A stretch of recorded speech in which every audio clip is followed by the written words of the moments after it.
La Reina del Sur. Parte 3. La inminente unión de países latinoamericanos y del Caribe. Hablábamos en la nota de un gobierno de izquierda. Yo lo quiero invitar, Ramón, a ustedes también, a que miremos nuestra pantalla gigante acá en el estudio para mostrarles el mapa político que hay en este minuto en nuestro continente. Países en rojo, todos países de la órbita de izquierda. Países en amarillo, regímenes que no están muy definidos con respecto a cuál es su orientación y te ofrecen a veces dudas. Y países en blanco, países que tienen finalmente una elección pendiente que puede cambiar muchísimo el panorama. Brasil, para ser bien exactos. Ahora, si miramos hacia el otro lado de nuestro estudio, vamos a revisar nombres de presidentes y una cosa que es bien importante, Ramón, diversos matices de la izquierda. No es una izquierda homogénea. Está Andrés Manuel López Obrador, AMLO y sus famosas charlas en la mañana, Miguel Díaz-Canel, que es el heredero de los Castro en Cuba, Johnny Briceño en Belice, Xiomara Castro en Honduras, Daniel Ortega en Nicaragua, Gabriel Boric, nuestro presidente, Luis Arce, Pedro Castillo, Gustavo Petro y Maduro. Aquí hay una cosa que es bien importante. Hay matices en la izquierda suramericana y esos matices también se refieren a situaciones que el propio presidente Gabriel Boric, que se pronunció sobre este tema, abordó. Sí, lo ha abordado. Revisémoslo. Revisémoslo. Precisamente, a ver, aquí se despliega también en nuestra pantalla. Primero, lo que fue el saludo, porque sí, al conocer el resultado, esto es lo que tuitea en su cuenta oficial el presidente Boric. Acabo de hablar con Petro Gustavo para felicitarlo por su triunfo en la presidencia de Colombia junto a Francia Márquez. Alegría para América Latina, dice, trabajaremos juntos por la unidad de nuestro continente en los desafíos de un mundo que cambia velozmente. Seguimos. Sí. Él había anteriormente señalado que esta situación se podía dar en el continente. Claro, y hay una entrevista con la BBC que dice mucho de la forma en que el presidente Boric mira la política suramericana, porque, lo voy a citar textualmente, espero tener un trabajo codo a codo con Lucho Arce en Bolivia. Si Lula gana las elecciones en Brasil, con Lula, la experiencia de Gustavo Petro, si se consolida en Colombia, creo que ahí se puede dar un eje tremendamente interesante. Respecto de lo que puede suceder con estos nuevos gobiernos que son vistos desde Europa principalmente, sí, en muchos titulares uno lee prensa española, prensa británica, se refieren a la situación de Sudamérica en este contexto hablando de esa nueva izquierda. ¿Y qué significa? ¿Sabe qué frase me quedó sonando? Me quedó dando vuelta para cerrar el tema de Colombia y avanzar a otros temas hoy. Los nadie y las nadie. Qué resumen bueno el de Francia Márquez con respecto a la participación, que en Colombia es una participación histórica. La izquierda latinoamericana celebra la victoria de Gustavo Petro en Colombia. El senador y exguerrillero se convertirá en el primer presidente izquierdista en ese país, y varios mandatarios de la región mostraron su felicidad. El presidente de Venezuela, Nicolás Maduro, afirmó el domingo que se escuchó la voluntad del pueblo colombiano, que salió a defender el camino de la democracia y la paz, y pronosticó que se avisoran nuevos tiempos para su país vecino.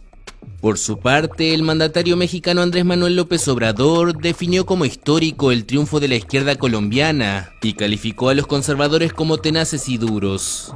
Miguel Díaz-Canel, presidente de Cuba, felicitó a Petro y reiteró su disposición a avanzar en el desarrollo de las relaciones bilaterales por el bienestar de sus pueblos. El mandatario argentino Alberto Fernández destacó que la victoria convalida la democracia y asegura el camino hacia una América Latina integrada, en un tiempo que, según dijo, exige la máxima solidaridad entre pueblos hermanos. El presidente de Chile, Gabriel Boric, también ofreció trabajar juntos por la unidad del continente en los desafíos de un mundo que cambia velozmente. Mientras tanto, Luis Arce, mandatario boliviano, recalcó que la integración latinoamericana se fortalece. Y el presidente de Perú, Pedro Castillo, subrayó que con Petro los une un sentimiento en común que busca mejoras colectivas, sociales y de integración regional para sus pueblos. Una Unión Europea en versión latinoamericana. Eso es lo que ha propuesto crear el presidente mexicano, Andrés Manuel López Obrador, en el inicio de la cumbre de la Comunidad de Estados Latinoamericanos y Caribeños. La propuesta es ni más ni menos que construir algo semejante a la Unión Europea, pero apegado a nuestra historia, a nuestra realidad y a nuestras identidades. En ese espíritu no debe descartarse la sustitución de la OEA por un organismo verdaderamente autónomo, no lacayo de nadie. Creo que ya llegó el momento de que unamos Centroamérica.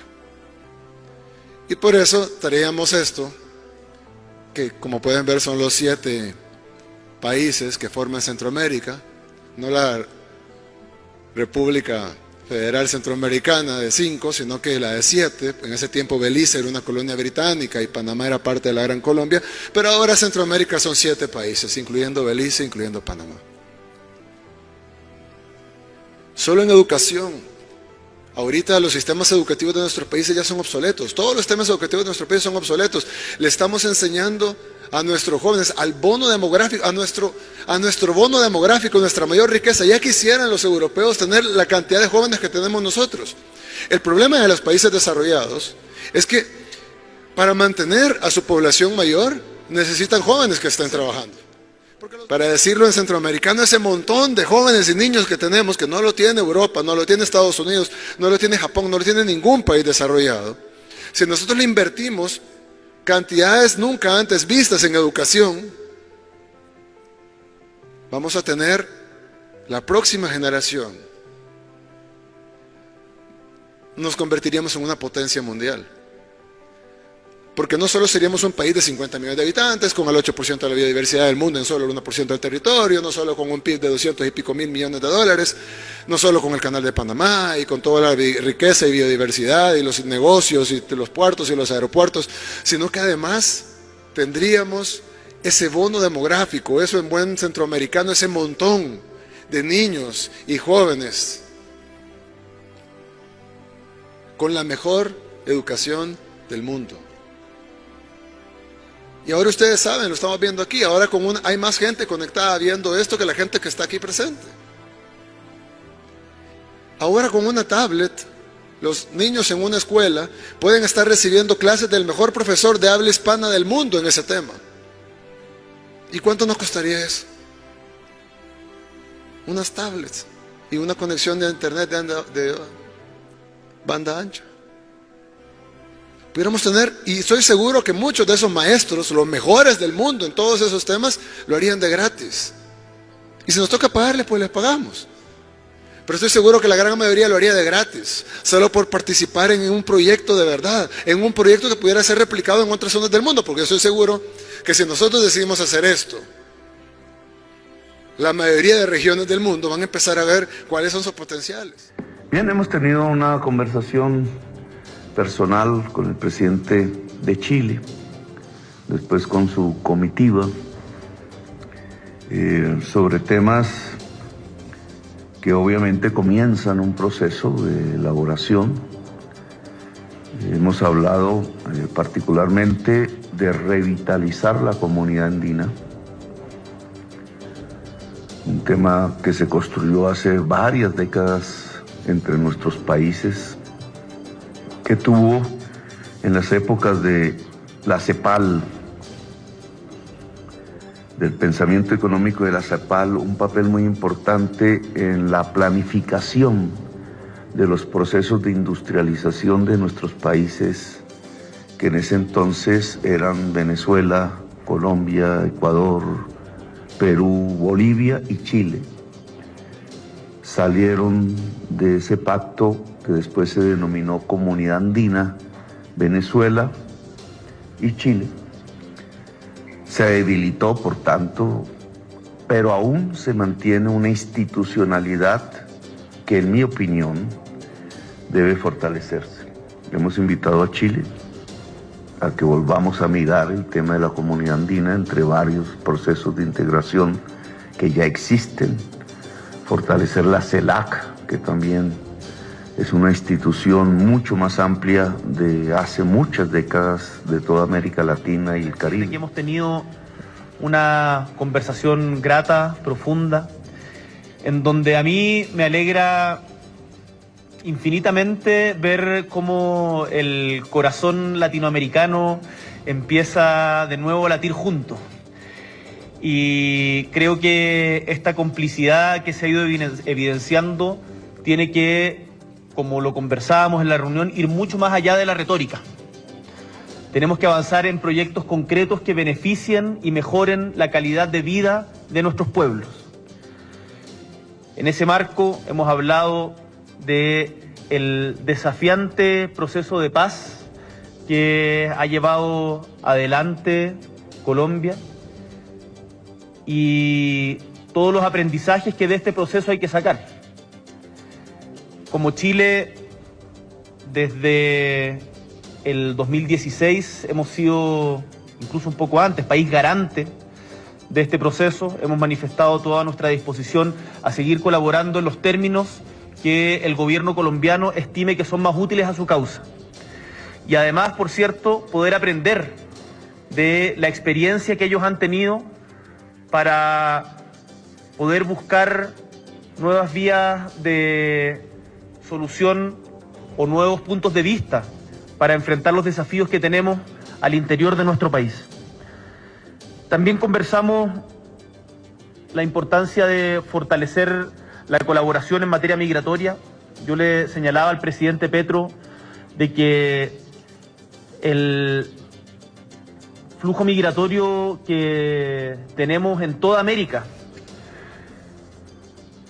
hacia el norte y hacia el sur, de diferentes países, pero en particular hoy día de Haití, Venezuela, es algo que tenemos que abordar en conjunto y que acá ningún país puede dar respuestas únicas por sí mismo, que en la medida en que resguardemos y hagamos respetar nuestras fronteras, nos vamos a estar ayudando en también dar mejores condiciones a quienes se ven en la obligación de emigrar. Y por lo tanto, esa regularización y ese trabajo conjunto, tanto de nuestras policías como de nuestros gobiernos, es algo que es importante en el mediano plazo. También una de las cosas que es muy importante para nosotros es poder colaborar y profundizar el diálogo y la cooperación en materia de combate al crimen organizado.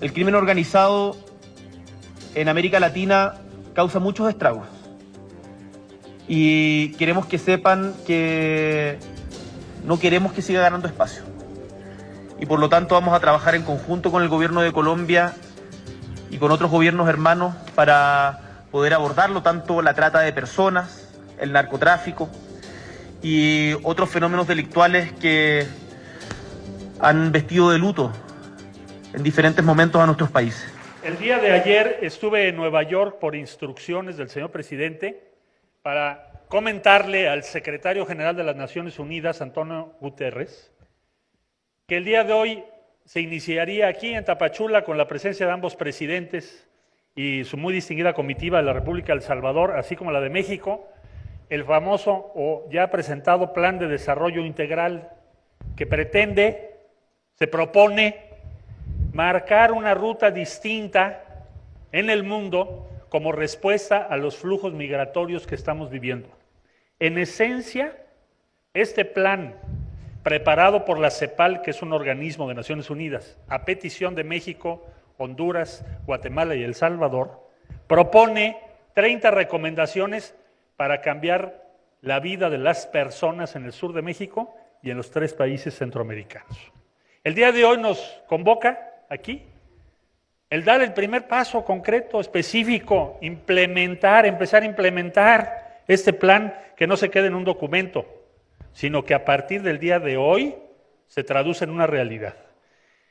En el mes de marzo pasado se entrevistaron el presidente López Obrador y el presidente Bukele y hablaron de esto, del programa Sembrando Vida, de cómo en México hay una decisión que ya se le presentó ahora a los medios y al señor presidente de El Salvador, de tener más de 200,000 hectáreas adicionales para Sembrando Vida este año, además de las que ya había propuesto y ya estaban en curso porque había ordenado nuestro presidente.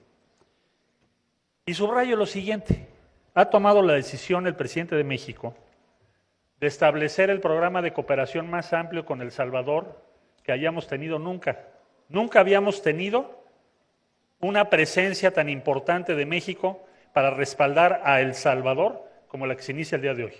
Iniciamos con más de 30 millones de dólares de transferencia directa dentro de un programa que contempla más de 100 millones de dólares.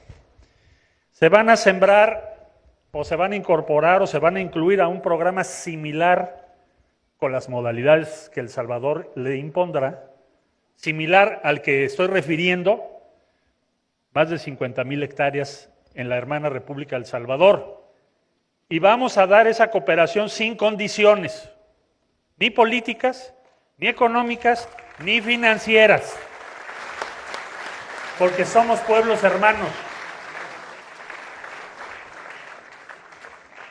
Nos ha ordenado el señor presidente que empecemos ya.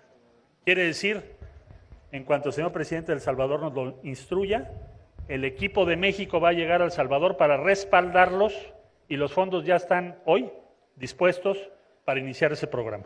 Así como en México se van a hacer 200,000 hectáreas más, dijo el presidente también que en El Salvador se hagan 50,000. ¿Por qué? Porque tenemos que darle a las personas, a las familias, opciones donde viven.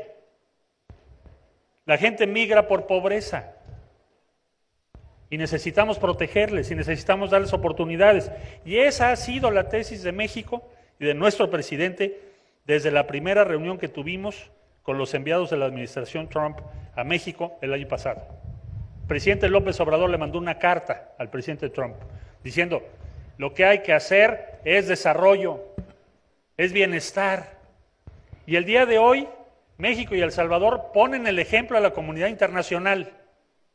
Este es el programa más importante de cooperación directa, inmediata, para crear bienestar y empleos en México y en la República de El Salvador que haya tenido o que hayan tenido los dos países en los últimos años.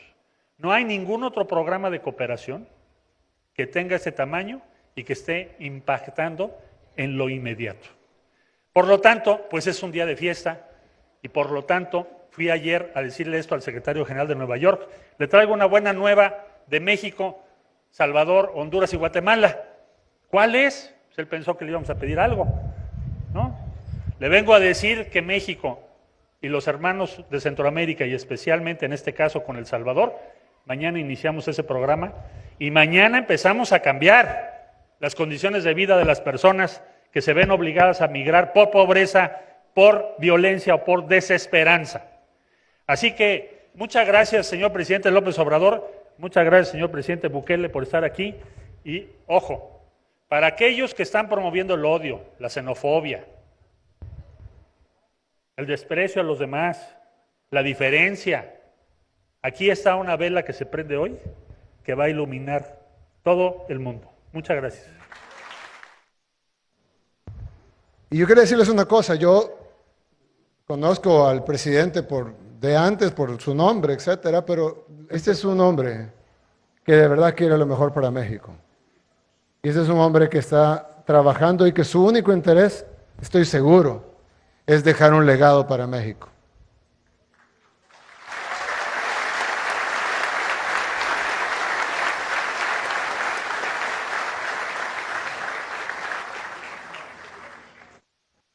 Y yo sé que los mexicanos lo quieren mucho, pero quiero pedirles alguna cosa también, o exhortarlos a algo.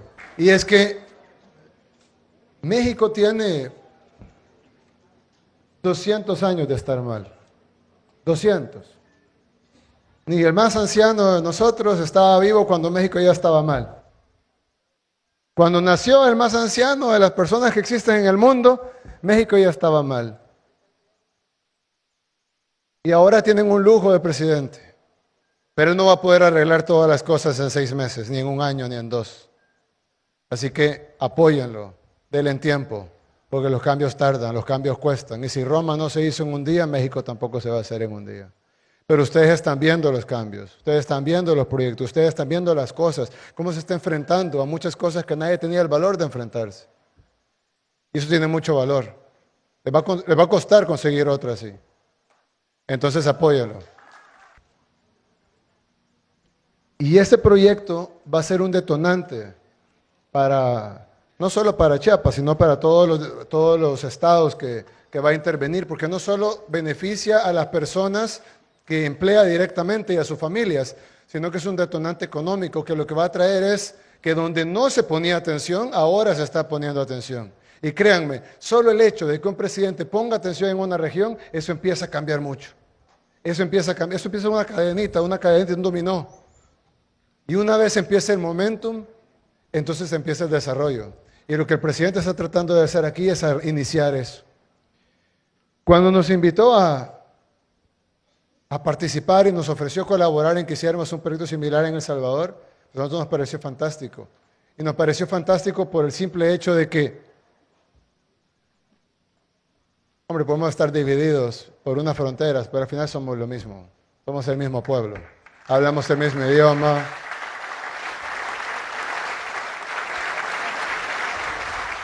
Créanme, somos el mismo pueblo. Y es hora de que trabajemos de la mano. Y los resultados, la suma de nosotros es mayor que la suma de nosotros. La suma de nosotros es mayor que la suma de cada uno de sus componentes, porque nosotros no sumamos, nosotros multiplicamos. Y yo estoy seguro que el bienestar que vamos a traer, no solo para México, con la iniciativa del presidente Andrés Manuel López Obrador, que además engloba Honduras, Guatemala, El Salvador. Eso va a ser un ejemplo, como dijo el secretario de Relaciones Exteriores, Marcelo Ebrard. Eso es una luz que va a alumbrar muchas partes del mundo. Porque el ejemplo que estamos dando aquí, el ejemplo que México está dando acá, es el ejemplo que necesitan oír en todo el resto del mundo. Así que humildemente nosotros agradecemos el apoyo de México. Queremos decir y ofrecer el humilde apoyo de El Salvador en lo que nosotros podamos apoyar a México. Estoy seguro que vendrán mejores tiempos para todos, para cada uno de ustedes, para las personas que nos están viendo y para las personas que probablemente nos estén viendo en un medio internacional y que no tengan nada que ver con México y nada que ver con El Salvador y nada que ver con Guatemala y nada que ver con Honduras. Pues vean el ejemplo y vean el ejemplo de cómo hermanos trabajando unidos podemos hacer muchísimo más. Que Dios los bendiga a todos y muchas gracias.